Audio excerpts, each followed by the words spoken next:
بسم اللہ الرحمن الرحیم۔ السلام علیکم ناظرین۔ اللہ تعالیٰ کی ہر تخلیق میں کوئی نہ کوئی راز پوشیدہ ضرور ہوتا ہے۔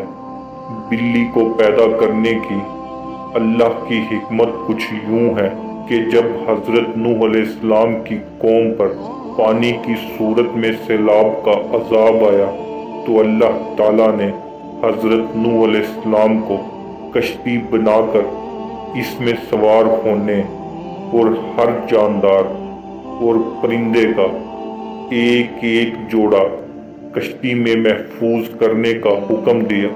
تو حضرت نوح علیہ السلام نے اللہ کے حکم کی تعمیل کی۔ جب کشتی پانی میں تھی تو اس دوران کشتی میں چوہے پیدا ہو گئے تو انہوں نے کشتی میں موجود تمام اناج اور غلہ خراب کرنا شروع کر دیا۔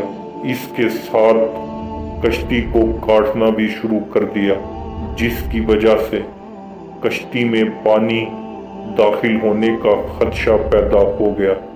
تو تب حضرت نوح علیہ السلام نے اللہ تعالیٰ سے دعا کی کہ اے پروردگار، مجھے ان چوہوں سے نجات دلاؤ۔ تو اس وقت اللہ عز و جل نے حضرت نوح علیہ السلام کو حکم دیا کہ کشتی میں موجود شیر کی پیٹھ پر ہاتھ پھیرو۔ جب حضرت نوح علیہ السلام نے شیر کی پیٹھ پر ہاتھ پھیرا تو شیر کو زوردار چھینک آئی اور اس کی ناک کے دونوں نتنوں سے بلیوں کا ایک جوڑا نر اور مادہ کشتی میں گر پڑے، جنہوں نے کشتی میں موجود سارے چوہوں کا صفایا کر دیا۔